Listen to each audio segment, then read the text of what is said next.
To Mr. Caelan Calwood, I am not a fool. Angela never uses that style of paper. She also handwrites her letters. But I assume that you couldn't properly imitate her handwriting because yours is too different.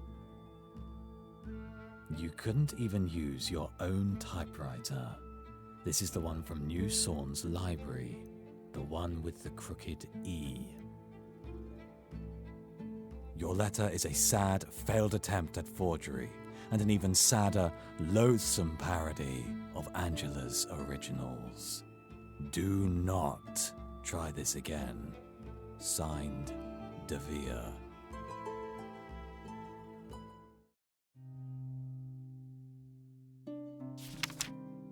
Dearest Angela, someone tried to contact me.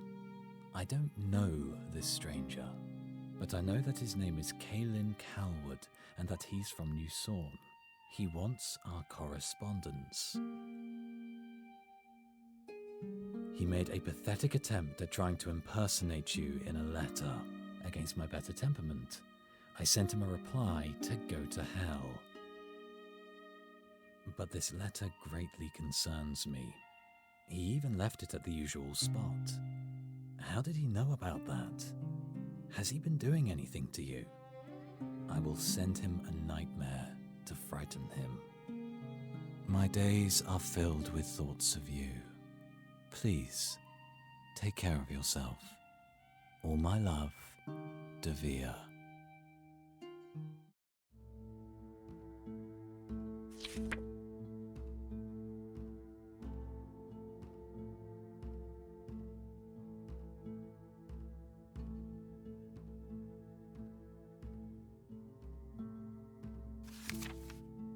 Dear Devere, I don't want to alarm you, but my house was broken into yesterday.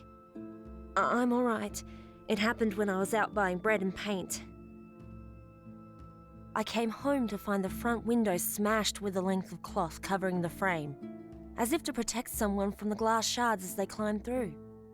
It was Caelan who broke in, I'm sure of it, but I don't have any proper evidence.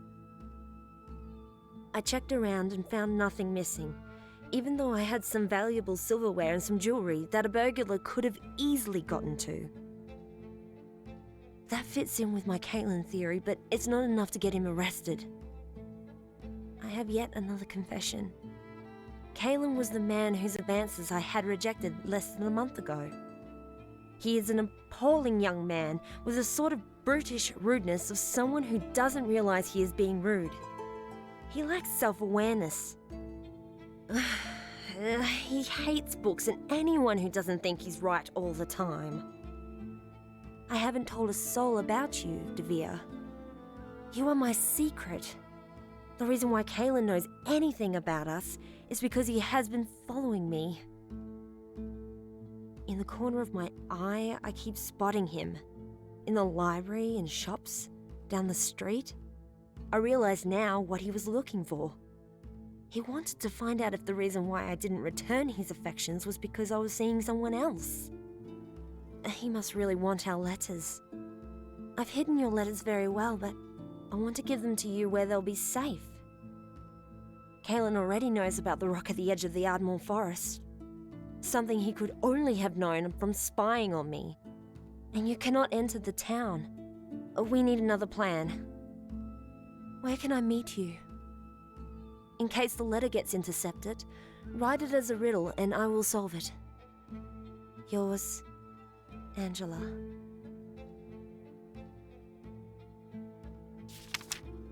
To Angela Bard. I don't think we should continue our correspondence. Devere.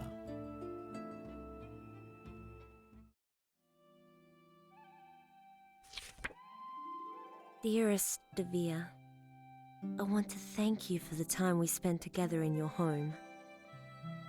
When I waited by the forest, I feared that I had misinterpreted the code in your letter. Forgive me. Your cave is such a warm, restful place. So many books that the town's library doesn't have.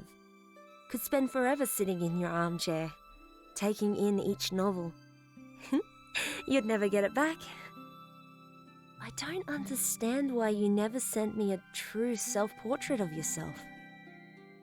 You look like how I picture an angel. Like from one of the paintings of the Renaissance. You were as kind as I had pictured.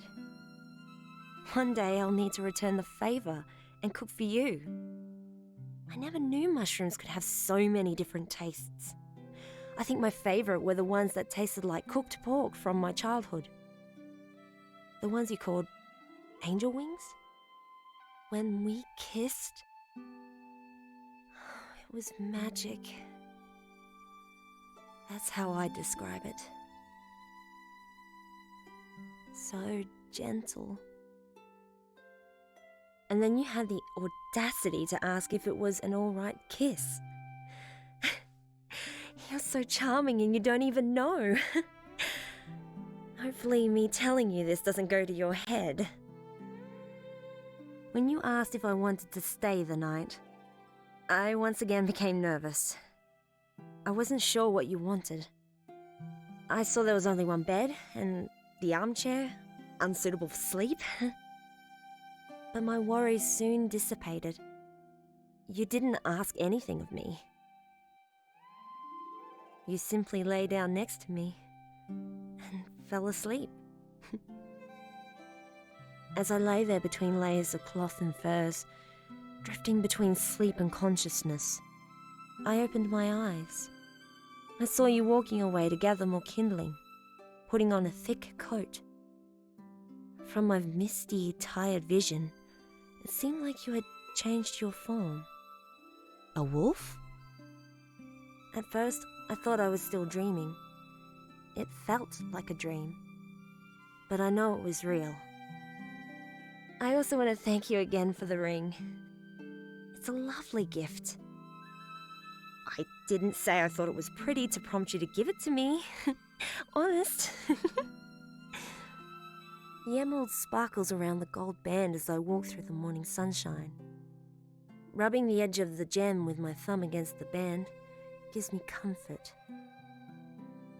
Forever yours, Angela.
I'm sure I don't know what you mean. Devere. P.S. I'm sending this as a postcard because your note is not worth the dignity of a letter in response.